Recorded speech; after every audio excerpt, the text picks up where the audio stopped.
Okay, so thanks for joining us. We're going to be discussing the Site C Dam.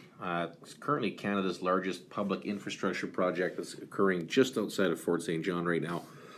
So the day this is being recorded is March 2nd, 2016. Now, March 1st, yesterday, was a really, really big day for the project because the BC provincial government issued the water license rights for the construction of the main body of the dam itself.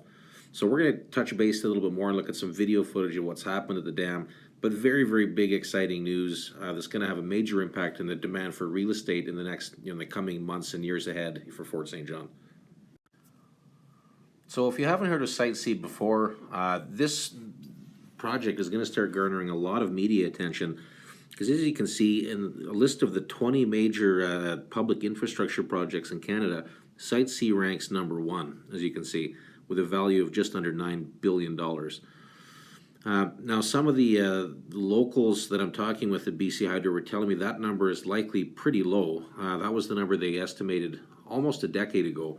So some people are estimating this to be as high as 11 billion right now. But the fact is, we're not going to know what it costs until the very end. But that's probably on the low side of what the project cost is likely to end up being. So on top of just the cost for the project, let's talk about what impact it's going to have in our little town. So keeping in mind this is being built literally 5 minutes from the downtown core of Fort St. John with a current population of about 23,000. This project is estimated to bring in approximately 10,000 workers in different phases on the site. By the time it's created, it's estimated that it'll add 8% of BC Hydro's total power grid into the system. So just a massive influx of new power, and that's enough for about 450,000 new homes. So just a giant project. And the other piece is that the Site C is very closely tied in with the demand for power that LNG export facilities are going to be requiring as well. So the fact that we're seeing Site C getting built really, really lends a lot of strength to the likelihood of LNG projects moving forward now that they've got the a secure source of energy to help power them. So anyway, Site C, massive, massive project. And just for some people that are unfamiliar with the project and kind of where things sit, so Fort St. John is in the northeastern quadrant here of British Columbia. As you can see, the Alberta border is down here. We've got Grand Prairie down in the corner in this general area. And literally 5 minutes from our town is where the Site C Dam is going to be. So from my office, I can actually drive in from my office downtown and be on site in 5 to 7 minutes, depending on the road conditions. So we're going to be seeing literally 10,000 workers thereabouts on site here, which is going to have a dramatic impact in Fort St. John. Now, they are estimated to house approximately 70% of the workforce based on BC Hydro's own numbers that are going to be staying on site. But when they get to 10,000 workers on site, there's going to be 30% that'll be required to stay in Fort St. John, which will amount to as many as 3,000 direct employees from the site itself.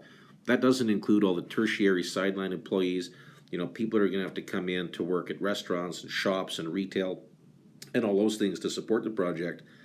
So anyway, that's separate, but 3,000 alone units is likely to be required in Fort St. John, for the duration of the dam project once the employment ramps up. So very, very significant impact. Perfect timing to be getting into the market right now before that wave comes at us. And so yesterday, March 2nd, was a big, big day for Site C. The Deputy Comptroller of Water Rights issued the main water licenses to Site C. So what that allowed is for the water reservoirs, and the spillways and all the water use from the Peace River, those licenses were issued literally yesterday.